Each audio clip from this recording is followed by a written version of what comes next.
Hey YouTube, today we're going to install a new garbage disposal.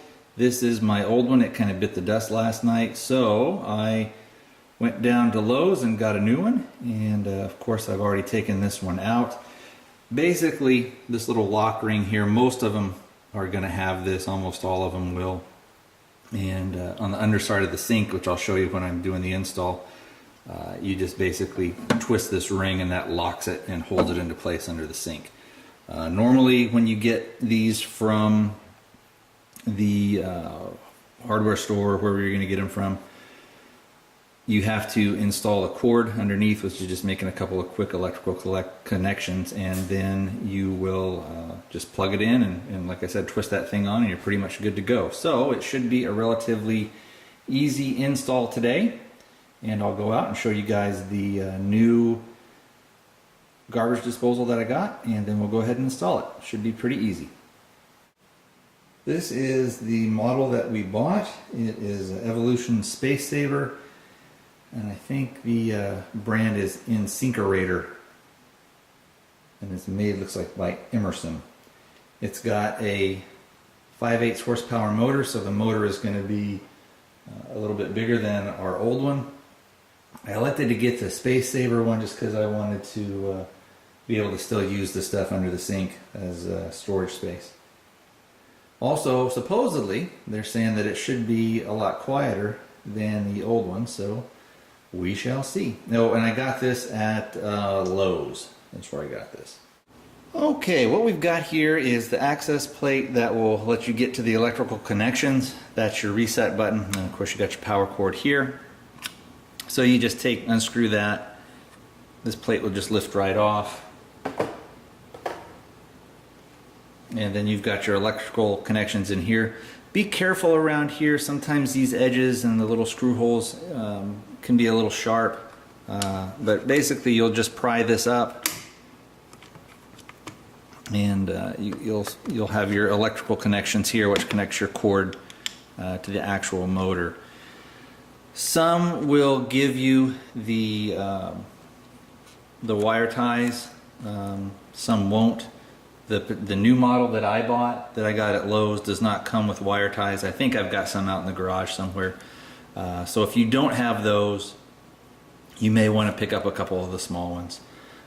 But basically this will just pop out. You've got your black and your white wire here, and then you've got your, whoops, excuse me, you've got your green, which is your ground. And so what I will do is I'll go ahead and get this stuff off and just pull this junk out. Also, you just pry this thing right out, and it comes right out after you get the connections undone here.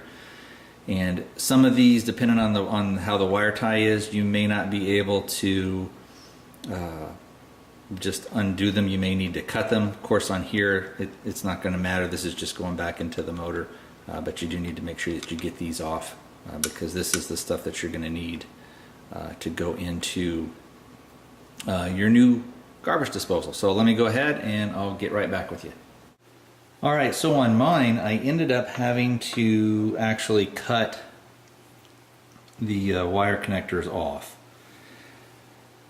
When you go to reconnect the power supply to the new disposal, you'll need to connect in there white to white and black to black. So if you have to cut them off, what you need to do is take notice if these aren't marked. Sometimes you'll have one with like a little white dash or something like that on there. These did not. There is a difference, and I don't know if you'll be able to kind of pick it up here or not. Let's see if we can get this thing to focus in. This one has kind of ridges on it, and this one is smoother. It doesn't have the ridges that go all the way around it like this one does.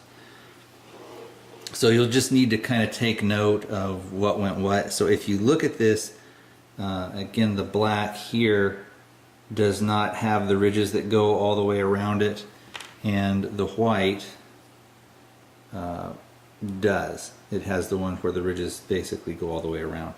So if it's not marked, just kind of take note. Or you can mark one maybe with a magic marker, or put like a little dab of tape or paint or something on there so that you know. The way that this will work is it will go down, this is the plastic piece. Some of them will have a metal piece that clamps on to there.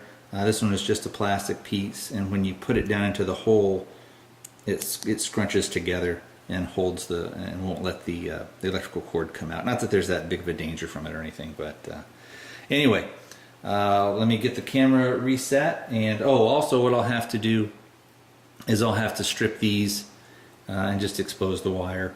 And so I've got my wire strippers here, so I'll do that, and I will be back in just a second. We've got our access plate here, and you'll unscrew that, remove your access plate, and then you'll go ahead and on mine again, I had to actually I actually had to strip the wires off. So just make sure that you give yourself enough to where that you can connect it. Again, these are, you'll just pop these out. You've got your white and your black, and then you've got your ground, which is right here. And the cord, I don't want to smash the camera. Let me see if I can get on the other side. What you do is, I don't know if I'm in frame or not. There we go. This will go basically down into here, and then comes up. It's a little fiddly, but not too bad. And then this little plastic thing here can be kind of a pain. I like the ones that are metal that I've seen before, but basically you're just going to have to kind of compress this and then pop this down, and I'm probably going to have to struggle with this a little bit, so I will cut the camera off and come back once I've got it in here, because I know you don't want to watch me goofing around with that thing. Alright, so with this particular thing, what you have to do is get a pair of pliers or some channel locks or vice grips or something, and you got to really squeeze it, and then you got to kind of wedge it down into that hole a little bit. Once you get it in there, you can kind of do what I did, which is use the channel locks, and I just kind of bashed it down and it went right in. Alright, so the next thing that we'll need to do is we need to connect our wires together, and we need to do again white to white. Don't worry about having the extra, it's made for that. So basically what you'll do is you'll get your wire nut and you'll put these together, and like I said, if you don't have these, I'm on the wrong side here. Some of you guys, if you're not 100% sure, this is a wire nut, and basically what it does, you just twist it on and it twists them together and holds them together. They make other kinds where you can you put them on and then you've got like a crush thing, which is what those other ones were. But basically you want to have about the same amount of wire, and then you'll just put them in there and twist them on, and it goes right in there, and it's pretty simple. And like I said, you need to make sure that you've got the wires right, so make sure that you've got black to black and white to white.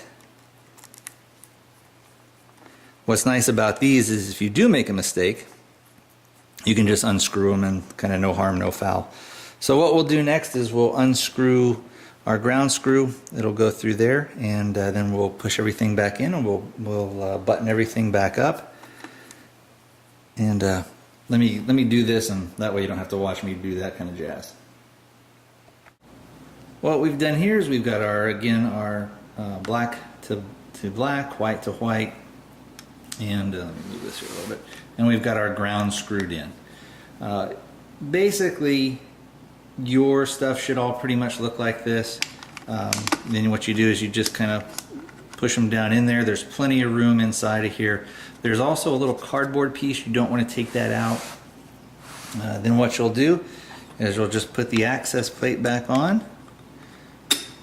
And once that is done, you're pretty much all buttoned up, and this will probably be especially if you're just replacing one, this will probably be the most tedious, I guess, of the installation. Now, on a new one, you got to remember too that this is designed to work off of a switch. So if you want to test it to make sure you've got the wires done in it, it'll start up. When you plug it in, it's gonna run immediately. But that'll let you know how that you've got the wires done right. If you plug it in and nothing happens, then you know that you've got probably the black and white are crossed. Anyway, the next step that we need to do on these, of course this is upside down, but you've got inlet hose here for the dishwasher to go in. If you didn't have a dishwasher, these come with a plug installed, so you have to knock out the plug, and then we'll go ahead and be able to put this on under the sink and go ahead and get it taken care of. Alright, on mine it was a little bit of a plastic piece and it came apart, so you just needed to make sure that you grab all those out of there. But this will allow it, the dishwasher allows it to drain, so it actually goes into this plug here. Alright, the way that this attaches, and it's going to be easier to kind of show you up here, in the kit they'll usually give you a new one of these. This goes into your sink and then you got to putty it and all this other kind of stuff. But the grooves on here, these little locking lugs here and over here, will ride up and go in there. So basically it will twist into those. Let me get that in there. If you can see it. So that guy will go up and it will ride up on here, and it kind of pulls it up and holds it up in there really well. And this stuff is pretty standard throughout most homes, so generally when you're doing a replacement, all you're going to need to do is just push that thing up underneath and then you'll twist it. I'll try and film it. We'll see. It may just be, you'll see in my arms and hands, I don't know. But that's basically how it works if I can't get good footage of that. Also, we have one other piece. I guess you'd call it maybe the splash guard or whatever. It keeps stuff from kind of coming back up. This basically goes down into the sink, and there's a little lip there. And then once those are in there, it just kind of meets up. This is just that rubber piece, and all you do is you just kind of push it down, and there's that little rim, and then that gives you your splash guard. Alright, I'm not going to be able to do this one-handed, but basically the way that the plumbing on this is going to work is this tube will actually go into here and screw in to that so that it can drain properly. But the end of this actually needs to go into here, and it's held in place with that spring clamp, and there's no way I'm going to be able to film that. So basically I'm just going to kind of shove that down in there, and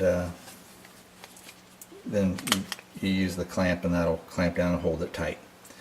This sleeve is what they call on here an anti-vibration sleeve. I don't know if that's a new thing. On a lot of the older models, or if you've got something that's a little bit different, you may have just something with a threaded end that the tubing will go into. But this is what we got, so we'll deal with that. I don't know how well this is going to work, and I don't know how well you're going to be able to see it, but of course here's our under the sink thing. I did put the tube on the garbage disposal, so this is going to be a little bit of acrobatics here to get all this stuff to line up properly. So the first thing I got to do is try and get this tube into here and shove that in. I also had to trim that thing a little to get it to want to go in, which of course it does not want to do.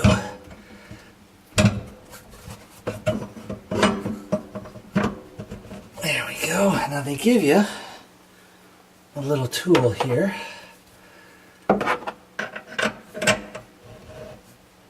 which you use to tighten that ring up. There, now that should be locked in. And we should be hopefully good to go here. And we'll screw that on. Now, one thing here, actually I'm going to grab the camera.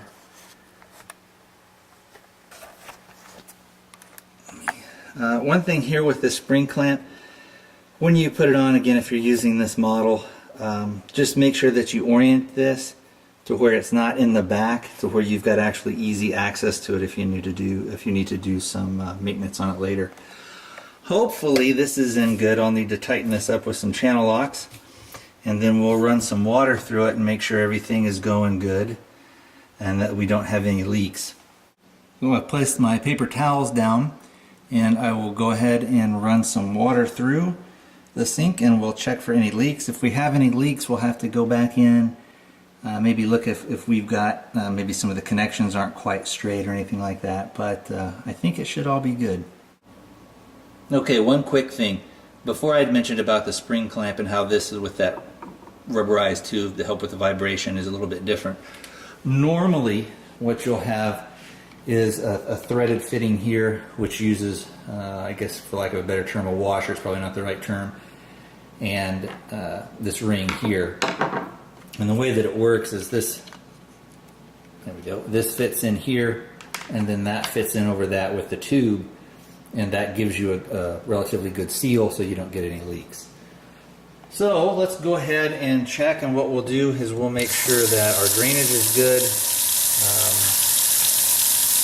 and that we're not getting any backup. So we've got good flow there. It seems to be going down pretty good, and I don't see any leaks. So what we'll do is we'll run it and we'll see how actually loud this is.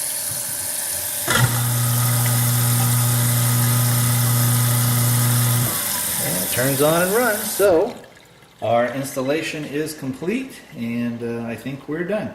Thanks for watching, guys.